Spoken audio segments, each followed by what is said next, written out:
Gérer une activité économique secondaire n'est pas chose facile. Surtout si l'on doit gérer en parallèle une autre activité salariale qui est notre activité principale. J'ai déjà fait une vidéo sur le sujet où je te parle de comment gérer son activité à distance et surtout une activité agricole. Je mettrai le lien sur la vidéo afin que tu puisses retourner voir cette vidéo pour te donner une idée sur comment t'organiser pour gérer ton activité à distance. Malgré cela, il est quand même important de pouvoir se rendre sur les lieux de son activité secondaire afin de réaliser les différentes avancées pendant que nous n'étions pas là.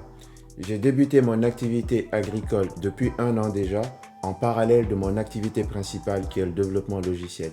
Dans cette vidéo, je vais t'expliquer comment je m'organise afin de préparer mon second voyage en Guinée dans cette année 2021 afin de suivre mon activité secondaire dans le domaine agricole. Je t'en dis pas plus, retourne-moi juste après le générique.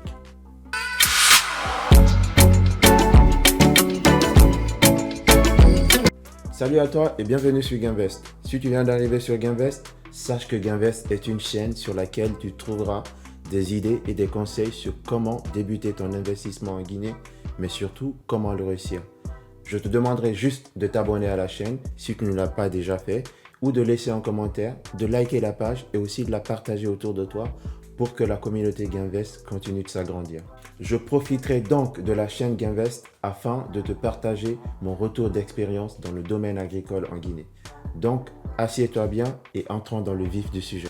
Je suis ingénieur logiciel en Europe et depuis 1 an déjà, j'ai décidé de me lancer dans l'activité agricole comme étant mon activité secondaire afin de me créer un revenu complémentaire de mes revenus actuels et surtout investir en Guinée où je sais que le rendement sera encore supérieur qu'investir en Europe.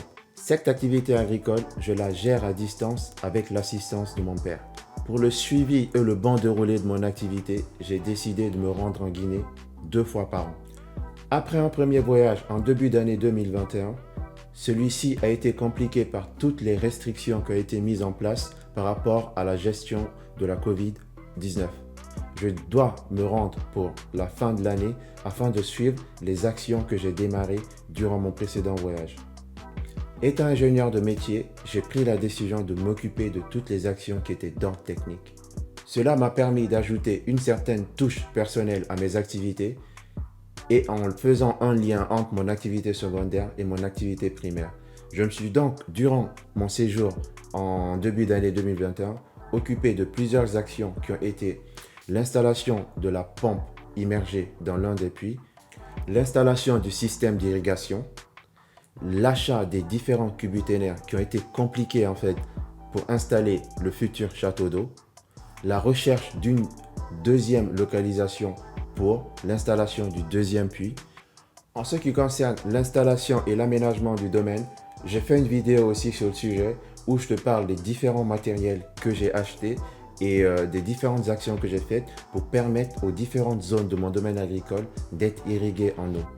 Tu pourras voir la vidéo sur le lien que je te mettrai dans cette vidéo afin que tu puisses y retourner et pouvoir regarder et surtout prendre connaissance des choses que j'ai mises dans mon domaine agricole afin que tu puisses avoir un exemple sur les choses dont tu auras besoin pour faciliter l'aménagement de ton domaine agricole. J'ai aussi fait une autre vidéo sur l'installation du puits qui n'a pas été une chose facile et qui te permettra de savoir les différents types de puisatiers qu'il faut éviter. Cette expérience m'a permis de voir un certain type de puisatiers qui m'ont fait me rendre compte de la difficulté qu'installer un puits peut être lorsque nous avons à gérer une activité agricole. Donc je te conseille de retourner sur cette vidéo et prendre connaissance sur comment installer ton puits et surtout comment éviter les types de puisatiers qui risquent de ne pas te faciliter la vie. Avec ces différentes actions qui m'attendent à chaque fois que je retourne en Guinée pour le suivi de mes activités, il est important avant chaque départ de m'organiser, d'avoir une feuille de route afin que ces actions soient réalisées le maximum possible et que ma liste d'actions soit totalement couverte afin que mon séjour en vaille le coup. Donc, dans le courant de cette vidéo, je te montrerai les différentes étapes de mon organisation pour mon retour en Guinée afin de suivre mon activité. Parce que sans cela, la gestion de son activité agricole peut vite partir en cacahuète. Donc, assieds-toi bien, je vais t'expliquer comment j'organise mon prochain voyage de fin d'année afin de 1. Réaliser toutes les futures actions que j'ai prévues pour ce voyage et surtout rendre ce voyage productif afin que 1. Je profite en même temps de mes vacances et que je puisse avancer dans la gestion de mon activité agricole. Donc, on y va. La première chose sur laquelle il faut se focaliser est l'achat des billets.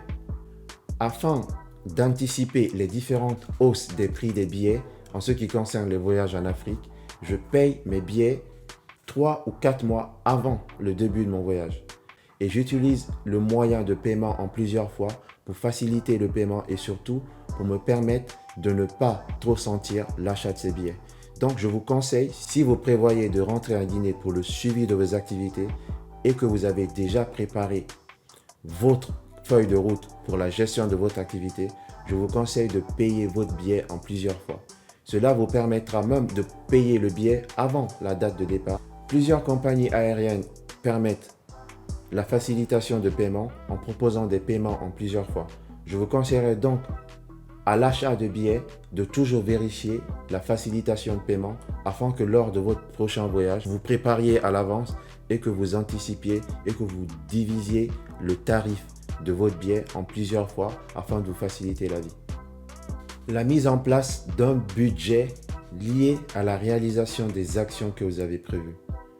La préparation d'un budget couvrant les différentes dépenses prévues pour votre voyage doit être minutieusement préparée. Dans mon cas, je prends comme base les différentes dépenses qui ont été effectuées durant le précédent séjour. Je prends toujours cette somme comme base et j'essaie à chaque fois d'ajouter une certaine somme afin de faire le maximum possible à la prochaine visite.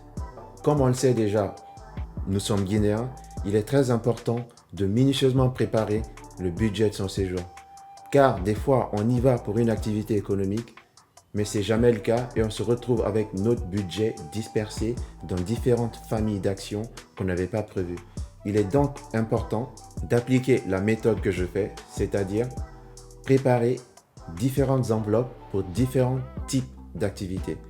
Que ces activités soient familiales, économiques ou autres, préparer une enveloppe pour chacune de ces activités et à chaque fois que nous avancerons dans nos différentes dépenses, on aura une idée claire sur l'enveloppe qui est en train d'être utilisée. Cela permettra d'avoir une idée sur les différentes familles d'actions qui vous prennent le plus d'argent et d'adapter en fait votre dépense en fonction. Donc, ne mettez pas tout votre budget dans la même enveloppe au risque de vous embrouiller et de compliquer la gestion de votre activité. Pensez à séparer votre enveloppe en différentes sous-enveloppes afin de vous faciliter la vie et surtout vous faciliter la gestion de votre budget. L'organisation des tâches et des activités à réaliser durant le séjour. Il est très important avant le séjour d'avoir une feuille de route. Par feuille de route, je parle d'un document ou une feuille littéralement sur laquelle on aura toutes les actions listées, les actions que nous aurons à réaliser avec l'attente qu'on attend de ces actions en ce qui concerne leur réalisation. Il est donc important de se donner comme objectif la réalisation de toutes ces actions. Cela permettra de nous motiver durant le séjour et de suivre l'avancée de notre activité. Sans cela, on ne saura jamais que nous faisons plus ou nous faisons moins. Donc, pensez avant le séjour de mettre sur papier votre feuille de route afin de pouvoir vous faciliter la gestion de votre activité. En ce qui me concerne, lors de mon précédent voyage, j'avais 3 ou 4 feuilles avec les différentes actions que j'avais prévues, qui étaient l'installation du système d'irrigation, l'installation du puits, l'installation du moteur ou de la pompe immergée, l'aménagement du domaine agricole sur certains facteurs techniques. Toutes ces actions étaient notées dans ma feuille de route et j'étais bien content de pouvoir les cocher à la fin de mon séjour, malgré que certaines actions n'étaient pas réalisables durant le séjour à cause d'une problématique budgétaire. Ces actions, je les ai notées pour mon prochain séjour afin d'être sûr de pouvoir les réaliser. Si je ne peux pas les réaliser à mon séjour de la fin d'année, je les note quand même afin d'en prendre connaissance pour mes futurs déplacements ou pour les préparer et surtout avoir le budget qu'il faut pour les réaliser le moment venu. Le but de ces actions étant de réaliser le maximum de tâches possibles en peu de temps. Parce que, ayant mon activité principale en Europe, je n'ai pas assez de temps pour rester longtemps en Guinée pour le suivi de mon activité secondaire. Le max de temps que j'ai, c'est 2 semaines. Il est important durant ces 2 semaines pour moi de faire le maximum de choses possibles. Vraiment le maximum afin d'être sûr et surtout être productif et rentabiliser ces 14 jours que j'ai à ma disposition pour avancer dans mon activité secondaire.